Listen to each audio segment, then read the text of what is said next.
Hello guys, ഇന്ന് നമ്മുടെ ആപ്റ്റിറ്റ്യൂഡിൻ്റെ ആദ്യത്തെ ലെസൺ ആണ് നമ്മൾ കവർ ചെയ്യാൻ പോണത്. ആവറേജസ് ആയിരിക്കും നമ്മൾ ആദ്യമായിട്ട് കവർ ചെയ്യണ്ടാവുക. അപ്പോൾ ആവറേജസിലെ കുറച്ച് പ്രോബ്ലംസ് ചെയ്യണേക്ക് മുന്നേ നമുക്ക് ആവറേജസിൽ ഇമ്പോർട്ടൻ്റ് ആയിട്ട് റിലവൻ്റ് ആയിട്ടുള്ള കുറച്ച് ഇക്വേഷൻസും അതുപോലെ തന്നെ അതിൻ്റെ കൺസെപ്റ്റ് ഒന്ന് മനസ്സിലാക്കണം. ആദ്യം തന്നെ നമുക്ക് ആവറേജസ് എന്താണെന്ന് നോക്കാം. ആവറേജസ് എന്ന് പറയുമ്പോൾ ഒരു ലിസ്റ്റ് ഓഫ് സാധനങ്ങൾ നമുക്ക് തന്നിട്ടുണ്ട്. ഒരു 1 2 3 ലെറ്റ്സ് സേ 1 2 3 4 5 6 7 8 9 10. അപ്പോൾ 10 വരെയും ഒരു ലിസ്റ്റ് ഓഫ് നമ്പേഴ്സ് വന്നേക്കാണ്. അപ്പോൾ ഇതിൻ്റെ ആവറേജ് എന്ന് പറയുന്നത് എപ്പോഴും 5 ആയിരിക്കുള്ളൂ. ഈ 5 എങ്ങനെ നമുക്ക് കിട്ടി?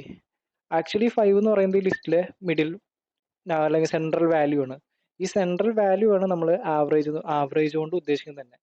അപ്പോൾ ഈ ആവറേജ് കണ്ടുപിടിക്കാൻ വേണ്ടി അല്ലെങ്കിൽ അഥവാ ഈ സെൻട്രൽ വാല്യൂ കണ്ടുപിടിക്കാൻ വേണ്ടി നമ്മൾ യൂസ് ചെയ്യുന്ന സ്ട്രാറ്റജി അല്ലെങ്കിൽ ഇക്വേഷൻ എന്ന് പറയുന്നത് സം ഓഫ് ഓൾ നമ്പേഴ്സ് 1 തൊട്ട് 10 വരെയുള്ള നമ്പേഴ്സിന്റെ സം എടുക്കുക divided by number of numbers.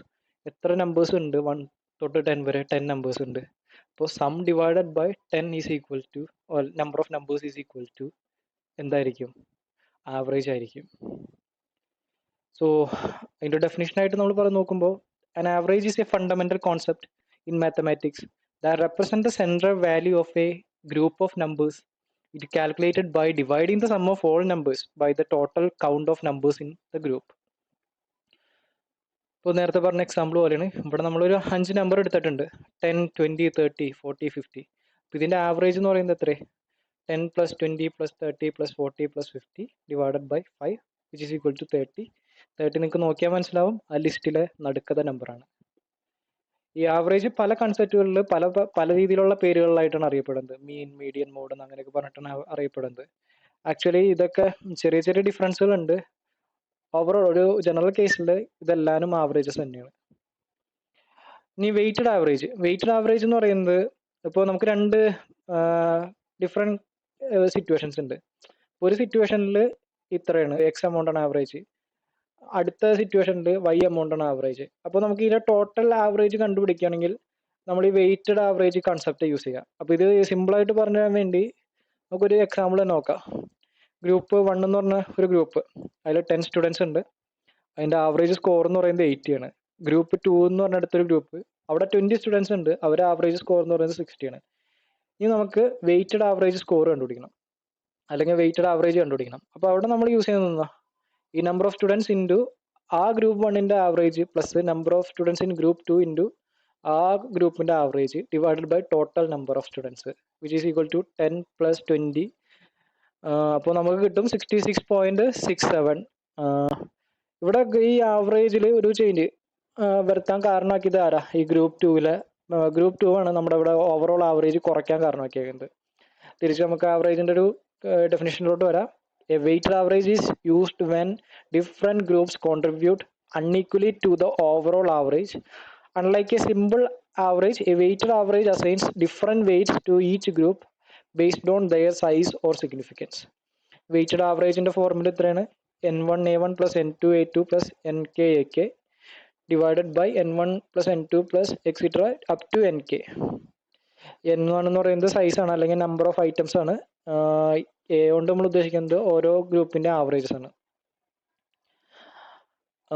ഇനി അടുത്തൊരു കൺസെപ്റ്റ് ആണ് ആവറേജ് ഏജ്. മിക്ക പ്രോബ്ലങ്ങളിലും നമ്മൾ കാണാറുള്ളതല്ല, മിക്ക ആപ്റ്റിറ്റ്യൂഡ് ടെസ്റ്റിലും നമ്മൾ ഈ ആവറേജ് ഏജിന്റെ ഒരു കൺസെപ്റ്റ് ഒരു പ്രോബ്ലം എപ്പോഴും നമുക്ക് പ്രതീക്ഷിക്കാം.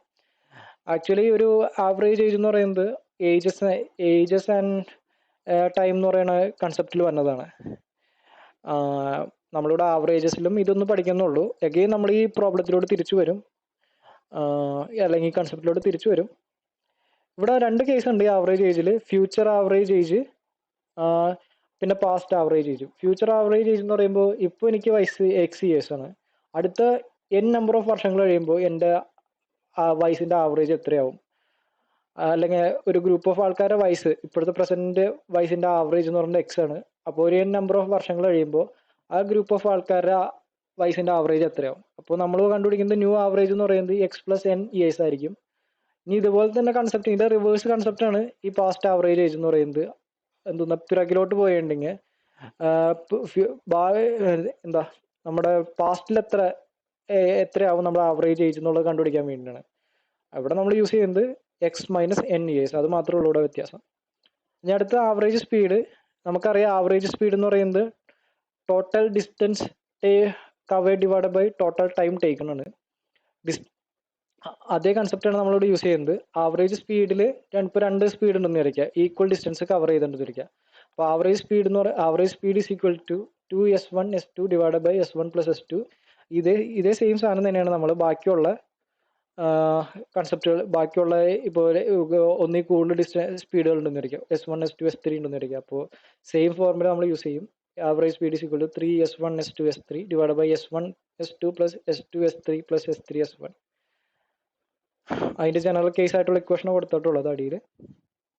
അപ്പോൾ ഇത്രയാണ് നമുക്ക് ഈ ചാപ്റ്ററിൽ നിന്ന് അറിയേണ്ടതുള്ളൂ. ഇത്രയും ആണ് ജനറൽ ആയിട്ട് അറിയേണ്ട ഇക്വേഷൻസ്. നമ്മൾ ആവറേജസ് എന്ന് പറയുന്ന ചാപ്റ്ററിൽ നിന്നുള്ള പ്രോബ്ലംസ് സോൾവ് ചെയ്യണേക്ക് മുന്നേ ആ സ്പീഡ് ചിലപ്പോൾ സ്പീഡ് തന്നെ ആയിട്ടായിരിക്കില്ല തന്നിട്ടുണ്ടാവുക, ഡിസ്റ്റൻസും ടൈമിന്റെ രീതിയിലായിരിക്കും തന്നിട്ടുണ്ടാവുക. അപ്പോൾ speed is equal to distance by time എന്ന് നമ്മളിവിടെ സബ്സ്റ്റിറ്റ്യൂട്ട് ചെയ്തിട്ട് വേണം ചെയ്യാനായിട്ട്. എഗെയിൻ നമ്മൾ ഈ പ്രോബ്ലം, ഇതേ സിമിലർ പ്രോബ്ലംസ് നമ്മൾ ടൈം ആൻഡ് ഡിസ്റ്റൻസ് അങ്ങനത്തെ ഒരു ചാപ്റ്റർ ഉണ്ട് ആപ്റ്റിറ്റ്യൂഡിന്. അപ്പോൾ അവിടെ നമ്മൾ പഠിക്കും.